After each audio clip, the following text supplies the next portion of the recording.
Well, hey guys, I know it's been a while since I've made a video. Yeah, back with the Saturn Vue. I had a car accident recently, back at the tail end of October, and I've been taking it easy, so no videos, trying to let myself heal. Had some crazy stuff going on, family stuff with deaths and whatnot, so it hasn't been a good time to be doing videos. But guess what? We are actually 1 month out from, well, no, 1 week out from the 1-year anniversary of me hyper dipping the wheels, the emblems, and the rear spoiler. So I wanted to do a check-in with you guys and let you know how it has held up. Granted, this isn't a full-on daily driver. It did get daily driven for a while, but that's not its primary job. But again, since we're right at that 1-year mark, I wanted to let you guys know how everything held up. I'm actually going to do a wheel swap out to a 18-inch that's all black with some red on it, and this cladding is going to be getting hyper dipped in the piano black.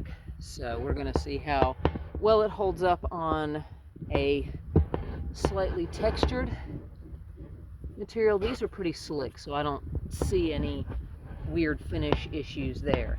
Now this does have a texture. It's I don't know how well that's going to show up on camera, but it does have a slight textured finish like most of the GM cladding. So we will see how the gloss black piano dip lays on a textured material. Yeah, we'll find out. But as far as how has everything held up over the course of a year, basically, quite well. Now, granted, I did not do the barrels. That was an intentional choice. This was mostly done to protect the high gloss, almost chrome. It's like a high polish finish. Center caps, they were a hot mess, so that was more of an experiment on them. So don't judge anything by the way they look. But that's vinyl that I reapplied over the top of it. It was a whole lot easier than trying to mask. Masking, I have not successfully pulled off getting a clean line while masking.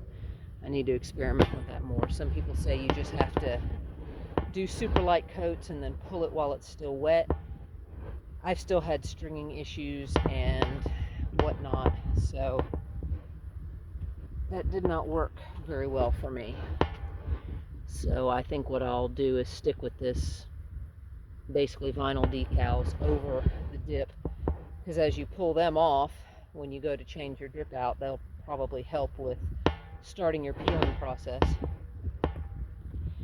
But yeah, I did not seal these. Yes, I know the rotor is a hot mess. They're getting swapped out.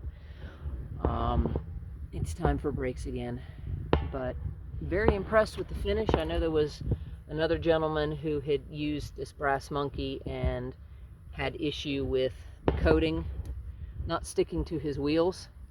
I did not have any issue. I followed the directions to a T. Everything that Fozzie said in his videos, that's what I did. You see, these I had issue with, but mostly it was because in getting this coating up enough, it really had issues bonding with the god-awful plastic faded mush. See here, I had issues with that. So it was mostly an experiment to see if I liked them in black. I'll probably paint them for real, and see about taking this piece out and refinishing it and then putting it back in, so that it doesn't look so awful. those plastics really fade to pink in short order. But again, I had some issues here, but it was probably more me going too heavy in those areas, and that really is a hard look to do. Now, as far as actual letters, that may be from washing. You know, you tend to rub that area, but these have held up really well. Apparently it's just the bottom of the V there that's having issues, because it's having it on both.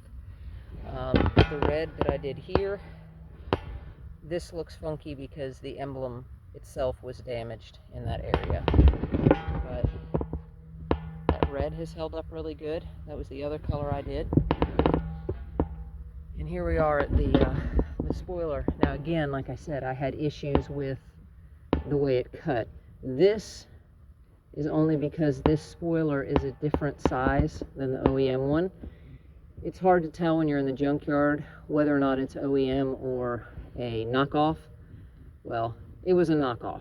So I had it just on here normal, and this red gap looked bad. So I went and put the tape there, so when you are further back, you don't see this red line. So it looks fine from back here. Not so fine from up close, but you know, again, I will probably have the original spoiler professionally painted. This is more, do I like it? Is this the route I want to go type experiment? But this is what I was talking about with the masking issue. You see all this texture? I had to go back and pinstripe to get a clean line. No matter what I did, it jacked it up. So it's just, I guess, my inexperience with the product, not working with it enough. You may have better luck than me. Give it a shot if you want. This is the only issue I've had. Apparently something hit it on the road. Again, like I said, I was driving it daily for a while. Again, same thing back here.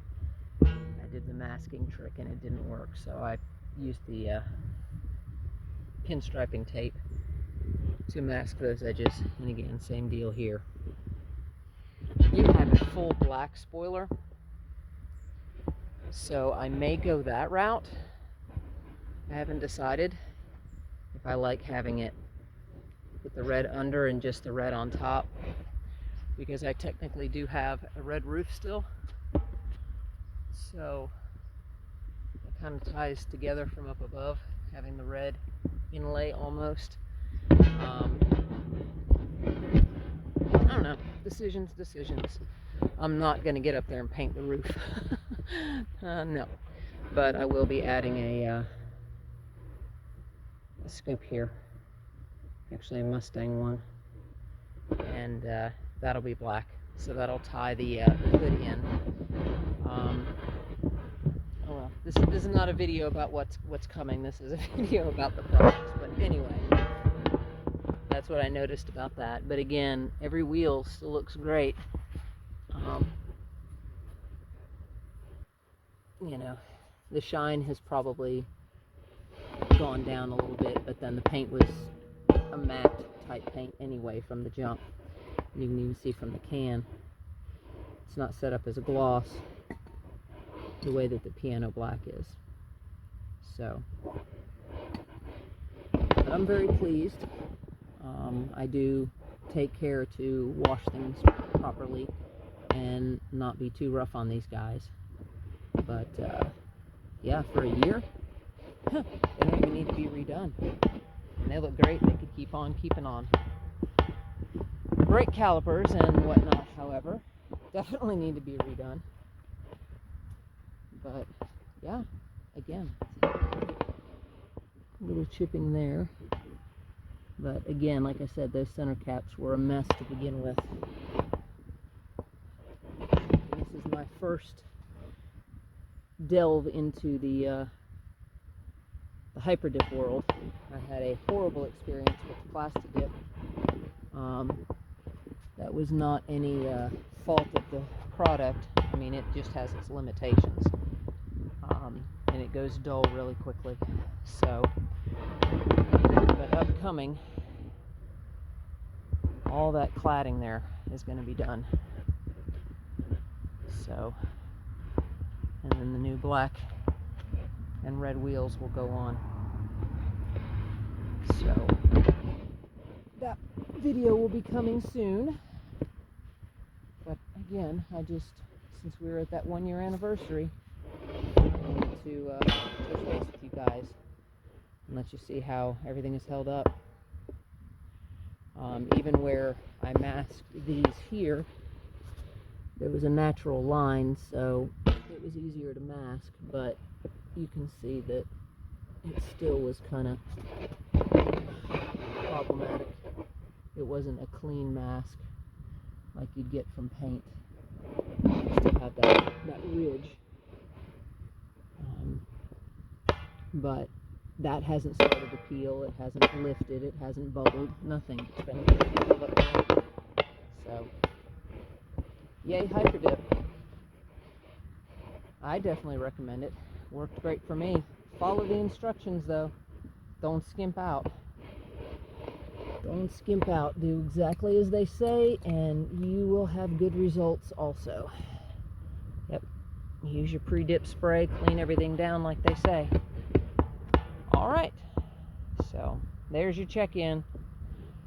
Alright, you guys, take care.